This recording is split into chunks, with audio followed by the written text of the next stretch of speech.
السلام علیکم. چیف جسټس یحیی افریدي صاحب چې کله حلف واغستو نو هغه څلور پنځه حکم جاری کړو. په هغې کې یو د اولنۍ ورځ باندې فل کوټ اجلاس ومو.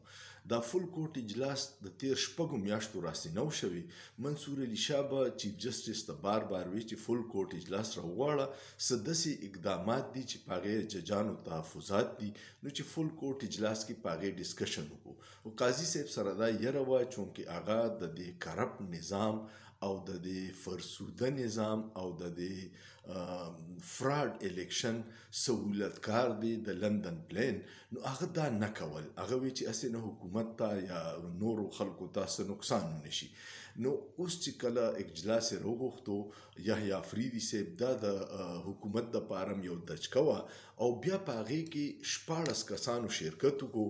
دوه هغه کسان اجلاس نه نو راغوښتي کم چې اډ هاک ججان راغلي دي، او قاضي صاحب صرف خپل اکثریت جوړولو دپاره په بدنیتۍ شامل کړي. او هغې ججانو لم سوچ پکار دی چې یو پیره ریټایرډ شو، په لکونو پنشن لري، او اوس ورله پنشن وملي، او 45 نه 50 لاک روپۍ په یو جج باندې د میاشتې خرچه ده، په قوم باندې بوج دي. پکار چې هغوی اوس ریزاین کړي چې ستا په یو ځای کې ځای نه نه دی، څوک په 3 کې حسابوي نه په 13 کې، نو ته څه له ناسې. بیا پکې یو دا کارو شو چې خلکو وی کیدی شي چیف جسټس منصور علي شاه عمرې له تلې پکې شرکتونه کی، خو هغه په ویډیو لینک باندې شرکت وکړو.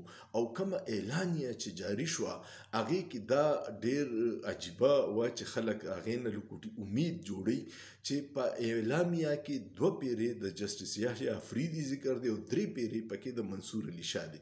منصور علي شاه ته پته وه چې زه به چیف جسټس کېږم، نو هغه د ریفارمز دپاره ډېر کار کړی، او په سپریم کورټ کې 60,000 کیسونه پراته دي، او چې دا غند ختم کو چې خلکو فیصلې وشي. په کلونو کلونو خلک راځي او تش کیس بدل شي او څه پکې فیصله نه کیږي. نو سوله په سوله خلکو د منصور علي شاه هغه سجیشن خوښ کړه او فوري پای باندې د عمل د رامد وینا وکړه. بیا د هغې جایزې دپاره په 2 دسمبر بل اجلاس کې ښودو چې په دې یو میاشت کې مونږ دا کم پالیسي راولو د دې بسا سره دي. تاسو ته کو خیالي د 26وي ترمیم راوستو بنیادی مقصد دا دی چې منصور علي شاه په څه طریقې سره د سیستم نه بهر کی.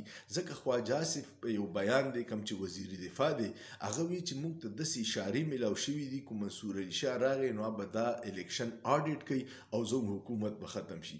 نو آډیټ ولې کوي چې کوم ځای فراډ یې هلته آډیټ کوي. نو دوی فراډ کړي یریږي، نو صرف د ده لاره روکولو دپاره دا دغه یې راوسته. بیا د دوی دا خیال اوس ټول دغه د دوی مسلم لیګ نون رهنماګان دا بیانونه ورکوي چې د جسټس یحیی افریدي او جسټس منیب اختر نه جونیئر 3 نمبر جج چیف جسټس شو، نو اخلاقی طور دوی له ریزاین پکار دي. د سپریم کورټ په دغه کې د قانون اداره جدا ده او د آرمی جدا ده. آرمی کې چې کله 15 سینیر موسٹ جرنیلانو لیست لاړ شي وزیر اعظم له، او د هغه پکې خوښوي چې کم کی، نو کو جونیئر والی نو نور جرنیلان بیا ریزاین کی او وایي چې زه به اوس ریټایرډ لایف تیروم، د زما جونیئر دی د لاندې به څه کوم. خو په سپریم کورټ کې داسې څه قدغن نشته. نو اوس هغوی دغه تانې ورکوي، او چې څنګه دا دوی ته پته ولګېده چې زموږ دا منصوبه خو ناکامه شوه. جسټس منیب هم ناست دی، جسټس منصور علي شاه هم ناست دی، او پریکټس اینډ پروسیجر کمیټۍ کې منصور علي شاه او منیب اختر واپس راوسته.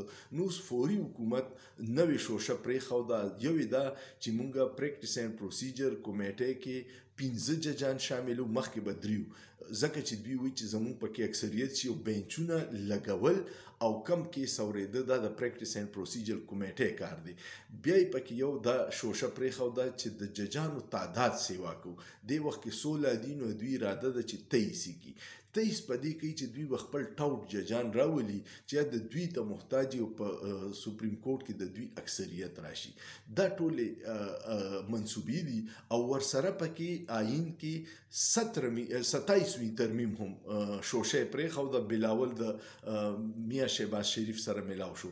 دا ولې کوي؟ دوی وایي چې موږ خو عمران خان له په سیاسي میدان کې شکست ورنکړی شو، خو راشه فوري میلیټري کورس جوړ کا او د دهشتګردۍ چې په هغه باندې د 9 مئی کم واقعیات دي مقدمې دي په هغې کې به میلیټري کورټ ته والکو بس بیا په جیل کې پروت دي نه به ورسره وکیلان میلاوي دي شي او نه به فیصله کیږي د میلیټري کورټ بدقسمتۍ ته وګوره چې په 13 دسمبر کې یو پروسیډینګ په شوی په سپریم کورټ کې او بیا په جنوري کې وشو او جنوري کې اسې هوموپیتیک فیصله ورکړه 84 کسان په میلیټري کورټ کې دي نه فیصله کیږي نه اکثر والدین شکایت کوي چې موږ سره میلاوي دوه ته پریدي نو دغه فیصله کو هم فوري د میلیټري کورټ د جسټس یحیی افریدي راوالي یا میلیټري کورټ جایز کی یا ناجایز کی خو چې کیسه یو طرف ته شي ځکه چې 84 خاندانونه ډېر په عذاب کې دي دا صورتحال دی فی الحال خدا 15 اقدامات د یحیی افریدي صاحب ډېر مثبت دي